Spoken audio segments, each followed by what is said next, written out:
The Russian aggression in Ukraine has resulted in a war-like situation. The situation in Ukraine has gone from bad to worse. The humanitarian crisis, market fluctuations, or the changing nature of geopolitics has attracted the attention of the entire world.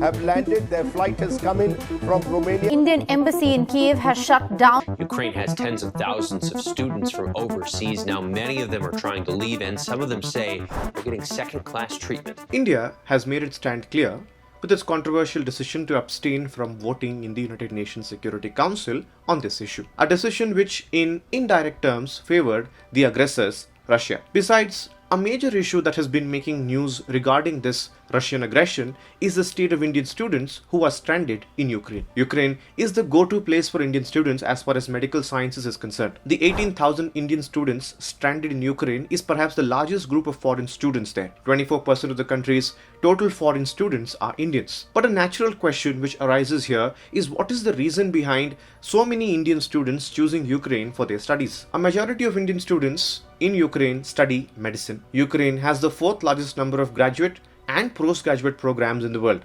Plus, the prices of medical seats in private Indian colleges are extremely expensive.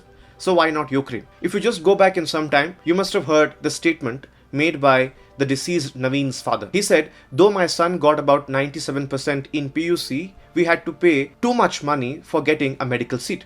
As a result, Naveen had to go abroad to get an education. Moving away from this, another thing that has been making news is the Operation Ganga, which is the government's response to get back Indian nationals stuck in Ukraine. Planned by the Ministry of External Affairs, it was executed by the Indian Armed Forces with the assistance of Air India, Indigo, Air India Express, and these kind of airline carriers. The first batch was deported from Ukraine on February 26th, and the mission is still in process. However, it's not been smooth sailing for all the Indian students there, and among many other issues, racism against the Indian nationals is a major challenge. Videos showing ill treatments at camps against Indians and Africans have been making rounds. The racial segregation was at its peak at security checkpoints between Ukraine and Poland. Buses carrying stranded individuals have reportedly been carrying only Ukrainian nationals. According to a student, an official said statements like, "If your skin is dark, you are at a disadvantage." Claims suggest that 30 Indian students are allowed after every 500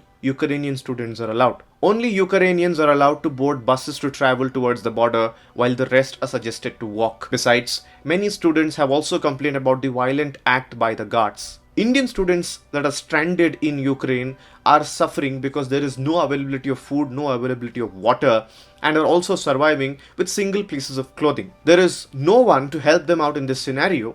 There is no one to support them in this scenario.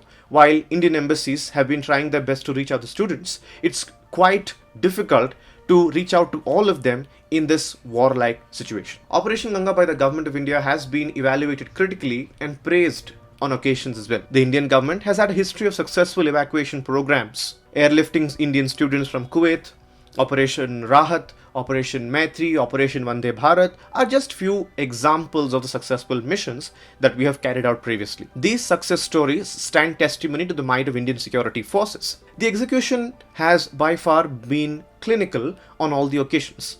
But how's the Operation Ganga going? The alleged politics behind the plan has been criticized widely on the internet and by several media houses. Firstly, the name Ganga has been called out. Many suspect the nomenclature of the operation has been closely knitted with the election campaigning process in Uttar Pradesh. The government was prompt to send ministers to nearby countries. 4 union ministers were sent as special envoys to oversee the evacuation. The ministers, though, received a lot of flack for their promotional stunts carried out by them abroad, be it Modi Zindabad or this.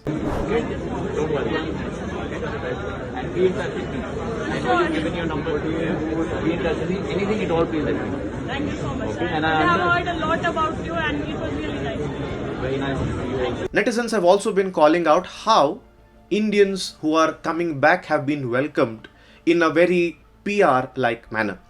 Indian students in Ukraine have also complained about the unapproachable nature of the Indian embassies located there. In the end, it can be said very safely that an evacuation mission is not a leaf out of a Mission Impossible series. Missions like these are tough because of the risk it involves.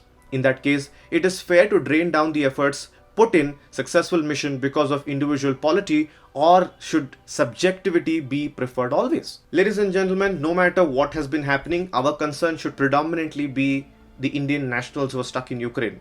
Are they safe or are they not safe is a simple question that we need to bring out. And we have to appreciate the government of India for whatever efforts they have been making, and they have been trying to rescue individuals. Apart from that, it's very important to take cognizance of the problem of racism and apartheid that's dominant in the minds of people in whichever country or whichever place we are in. Let's hope all the individuals from India will be back safe and this warlike situation comes to an end soon. Thank you so much for watching the video. If you liked it, press the subscribe button and look forward for more such content ahead.